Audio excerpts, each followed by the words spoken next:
हम लोग कल पढ़े थे संज्ञा के बारे में। हम लोगों कल पढ़ लिया था टोटली। यदि कोई प्रॉब्लम होगी संज्ञा में तो आप लोग कमेंट के माध्यम से पूछ सकते हो, या फिर हम आपको मिलेंगे जब भी संज्ञा में कोई प्रॉब्लम है तो आप लोग संज्ञा को अच्छे से और जान सकते हो। मैंने संज्ञा के बारे में पूरा बता दिया। संज्ञा के बाद जो अगला टॉपिक आएगा बच्चों, सर्वनाम। अब सर्वनाम से 1 नंबर या 2 नंबर किसी भी कंपटीशन में आना वाजिब है। किसी कंपटीशन में 1 नंबर में या 2 नंबर में आ ही जाता है, 1 नंबर में आता ही आता है। तो किसी बड़े से बड़े कंपटीशन में यूपी ट्रिपल में आप जाओ, या फिर आप यूपी टीटी में जाओ, सुपर टेट में जाओ, किसी भी एग्जाम के लिए आप तैयारी कर रहे हैं तो आपको 1 नंबर में आपको सर्वनाम मिलना फिक्स है। तो 1 नंबर की तैयारी हम आज निश्चित करते हैं। 1 नंबर हमारा आज से कहीं जाने वाला नहीं है। हम हमेशा के लिए 1 नंबर अपना निर्धारित कर लेते हैं सर्वनाम को पढ़कर। ठीक बच्चों? Yes sir. तो सबसे पहले सर्वनाम की छोटी सी परिभाषा आप लोगों को बता दूं। बहुत ही सिंपल सी परिभाषा है बच्चों सर्वनाम की, कि आप संज्ञा की परिभाषा कल मैंने पिछली वीडियो में बता दिया है, तो उसी के आधार पे मैं सर्वनाम की परिभाषा बताऊंगा। सर्वनाम क्या होते हैं? सर्वनाम वे शब्द होते हैं बच्चों जो संज्ञा के स्थान में प्रयोग किए थे, और संज्ञा के बारे में पूरी जानकारी पिछली वीडियो में दे दी आप लोगों को। ठीक है? तो सर्वनाम वे शब्द होते हैं जो संज्ञा के स्थान पे प्रयोग किए जाते हैं। किसी नाम के स्थान पे, जैसे किसी का नाम है तो संज्ञा कहलाएगा। मैंने कल बता दिया था, आगरा, हमने उदाहरण एग्जाम्पल दिया था, राम, रोहन, राधिका, तमाम उदाहरण हमने दिया था। और यदि राम घर जाता है या रमेश दिल्ली जाता है तो रमेश क्या बच्चों? संज्ञा है। दिल्ली क्या है? संज्ञा है। किसी स्थान के नाम को भी संज्ञा कहते हैं। किसी व्यक्ति, वस्तु, स्थान, भाव, तमाम तरीके से हमने इसको बताया था आप लोगों को। सभी एग्जाम्पल्स हमने आपको बताया था ना। तो अब सर्वनाम की बारी है। तो संज्ञा के स्थान पे, जैसे राम दिल्ली जाता है या रमेश दिल्ली जाता है, तो रमेश की जगह पे मैं बोलूं वह दिल्ली जाता है। कौन वो है? रमेश है, वह दिल्ली जाता है। हमने संज्ञा के स्थान पे प्रयोग कर दिया, अर्थात कि रमेश के स्थान पे प्रयोग कर दिया वह, तो ये क्या होगा बच्चों? सर्वनाम हो गया। यानी आप समझ सकते हो कि सर्वनाम क्या होता है। तो संज्ञा के स्थान पे प्रयोग होने वाले शब्द जो होते हैं बच्चों, सर्वनाम कहलाते हैं। ठीक है? अब सबसे इंपॉर्टेंट, कभी कभी 1 नंबर में पूछ देता है कि सर्वनाम के कितने भेद होते हैं, तो इसको आप लोग बिल्कुल रट जाओ।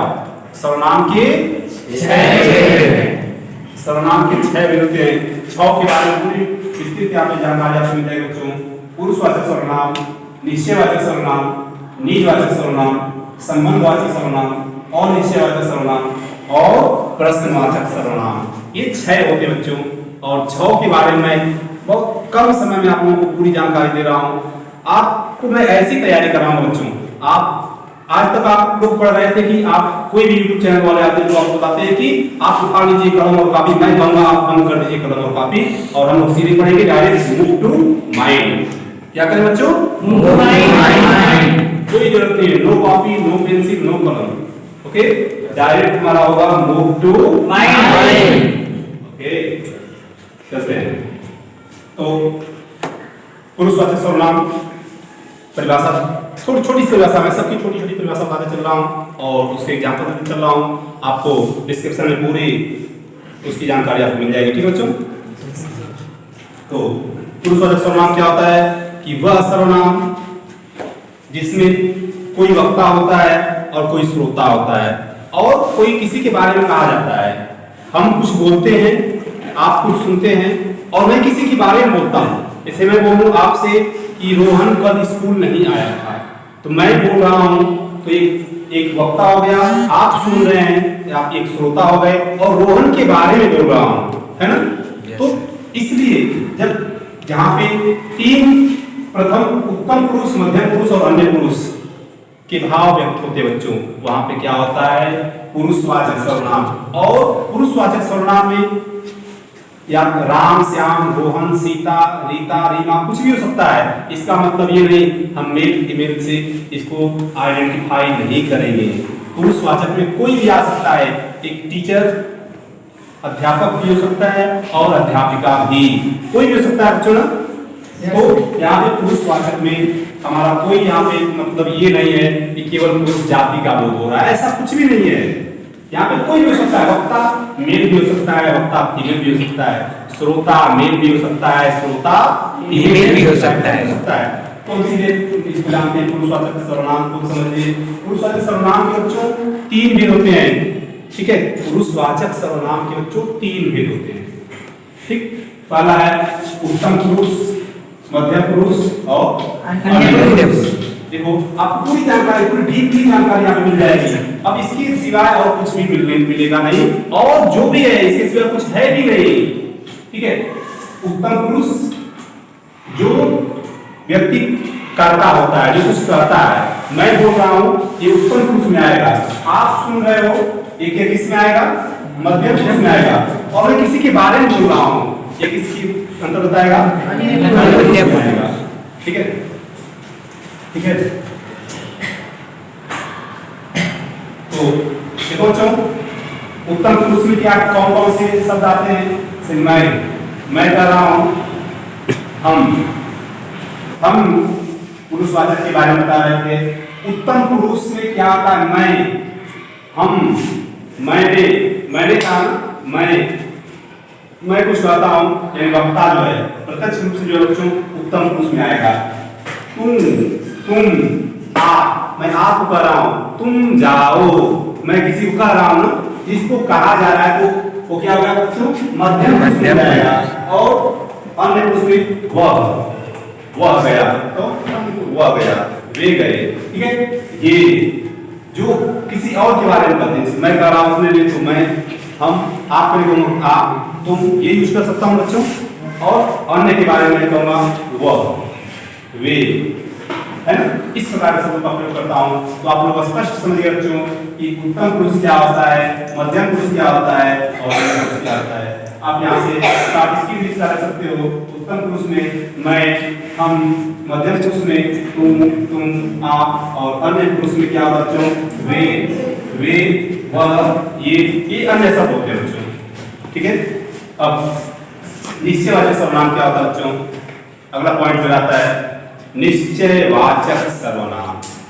वह सर्वनाम, परिभाषा में छोटी सी परिभाषा बता दे रहा हूं, वह सर्वनाम जिसका प्रयोग किसी निश्चित वस्तु के लिए या निश्चित व्यक्ति के लिए किया जाता है, यानी कि निश्चितता का बोध कराने के लिए जिन सर्वनामों का प्रयोग किया जाता है उसको निश्चयवाचक सर्वनाम कहते हैं। अब निश्चयवाचक, निश्चितता का प्रयोग कैसे होता है बच्चों? जैसे मैं कहूं कि यह मेरी कलम है, या किसी कलम बच्चों, यह मेरी कलम है, तो ये इस कलम, ये निश्चित रूप से बता रहा हूं ना कि यह किसी कलम है, मेरी कलम है, इसकी कलम। देखो बिल्कुल शांत जाओ, हम पढ़ते हैं निश्चयवाचक सर्वनाम में जिन सर्वनाम शब्दों का प्रयोग बच्चों निश्चितता के लिए किया जाता है, निश्चित वस्तुओं के लिए किया जाता है, ठीक है, उसको निश्चयवाचक सर्वनाम कहेंगे, ठीक बच्चों। और जो इसके नाम लिखे गए हैं, जो सर्वनाम के भेद, सर्वनाम के भेद जो लिखे गए हैं, जो सर्वनाम का भेद बच्चों निश्चयवाचक, यहाँ से इसी परिभाषा बना सकते हैं। निजवाचक, निजता का बोध होगा जहाँ पे, यह मेरी कलम है, ठीक है। इसके नाम से हम इसकी परिभाषा बना सकते हैं, यहाँ से क्या कर दे सकते हैं? संबंधवाचक, यानी जहाँ पे एक दूसरे का संबंध स्थापित हुआ। जैसे वह लड़का जो बैठा है पढ़ने में बहुत तेज है, वह आदमी जो आया है कल भी आया था, ठीक है, यानी कि उस आदमी का संबंध बताया जा रहा है बच्चों। तो जहाँ पे संबंध बताया जाता है एक दूसरे के साथ, वहाँ पे संबंधवाचक होता है बच्चों। निजता, अपनत्व की बात होती है तो वहाँ पे निजवाचक होता है बच्चों। निश्चितता का बोध होता है बच्चों तो निश्चयवाचक सर्वनाम हो जाता है। और निश्चयवाचक सर्वनाम जहाँ पे कुछ वैसे सर्वनाम शब्द जहाँ पे कुछ निर्धारित नहीं होता है, निश्चित नहीं होता है, जैसे बाहर कोई खड़ा है, बाहर कौन है, इस प्रकार से कि जो कुछ शब्द जैसे आते हैं जो अनिश्चित होते हैं, वे सर्वनाम जो अनिश्चित होते हैं, फिक्स नहीं होता है। दरवाजे पे वो आ गया, पता नहीं कौन आ गया, दरवाजे पे वो आ गया, पता नहीं कौन आ गया, चलो छोड़ दो, बड़े खुश लग रहे हो, दरवाजे पे वो आ गई, ठीक है। तो बच्चों ऐसे होता है ये क्या हो गया आपका और निश्चयवाचक सर्वनाम। आखिरी पॉइंट मेरा चलता है प्रश्नवाचक सर्वनाम। वह सर्वनाम शब्द जिसका प्रयोग किसके लिए किया जाता है? प्रश्न पूछने के लिए। जिन सर्वनाम शब्दों का प्रयोग बच्चों प्रश्न पूछने के लिए किया जाता है उसको कहते हैं प्रश्नवाचक सर्वनाम। जैसे होता है बच्चों तुम कैसे आए, तुम कब आओगे। देखते हो ना, कई बड़ी बड़ी सीनरी होती है, एक रेलगाड़ी बनी होती है और उस पे लिखा होता है तुम कब आओगे। बड़ा अच्छा भाव लिखा होता है तुम कब आओगे। ये तुम क्या है? सर्वनाम है कि नहीं है? अब ये कब आओगे प्रश्न पूछा जा रहा है, सर्वनाम भी है, प्रश्न भी पूछा जा रहा है, तो प्रश्नवाचक सर्वनाम हुआ बच्चों ना। बच्चों सर्वनाम से संबंधित जो भी और आपको जानकारी चाहिए सारी जानकारी आपको डिस्क्रिप्शन में मिल जाएगी, ठीक है। और आगे जो भी टॉपिक हैं सारे टॉपिक में एक एक टॉपिक वाइज आपको क्लियर करता जाऊंगा। आपके सिलेबस के जो क्लास 6, 7, 8, 9, 10 जो भी क्लास है सभी क्लास की हिंदी और अन्य सब्जेक्ट की अन्य सब्जेक्ट की एक वीडियो बनाकर मैं आप लोगों को डालता जाऊंगा, आप लोग वहाँ से देखते जाएंगे। आप लोग बस एक चैनल आप सर्च करेंगे मिस्टर 360 और मिस्टर 360, इसको एक लाइक एक सब्सक्राइब करेंगे, एक शेयर करेंगे और आप पूरी वीडियो वॉच करेंगे, ठीक है। धन्यवाद बच्चों, जय हिंद।